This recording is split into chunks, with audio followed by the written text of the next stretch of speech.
وَيَا قَوْمِ اعْمَلُوا، اور اے قوم عمل کرو، اعلیٰ اوپر، مکاناتکم اپنی جگہ، انی بے شک میں عمل کرنے والا ہوں، تم اب خود عمل کرو، میں بھی عمل کرتا ہوں۔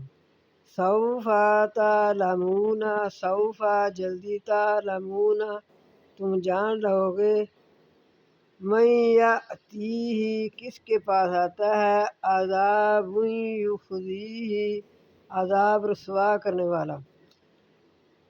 حضرت شعیب علیہ السلام فرماتے ہیں کہ اے قوم تم اپنی جگہ عمل کرو، میں اپنی کرتا ہوں۔ جب انہوں نے نہ مانا، ان سے مایوس ہو کر آپ نے پھر یہ الفاظ فرمائے، اے قوم تم اپنی جگہ عمل کرو، میں اپنی جگہ عمل کرتا ہوں۔ پھر بعد میں دیکھتے ہیں کہ کس کے پاس آتا ہے عذاب رسوا کرنے والا، ذلیل کرنے والا۔ وَمَنْ هُوَ کاذب، اور کون ہے جھوٹا۔ وَارْتَقِبُوا، اور تم بھی انتظار کرو، انی بے شک میں، معکم ساتھ تمہارے، رقیب انتظار کر رہا ہوں۔ تم بھی انتظار کرو کہ ان کے پاس عذاب آتا ہے یا کون جھوٹا ہے، اور میں بھی انتظار کرتا ہوں۔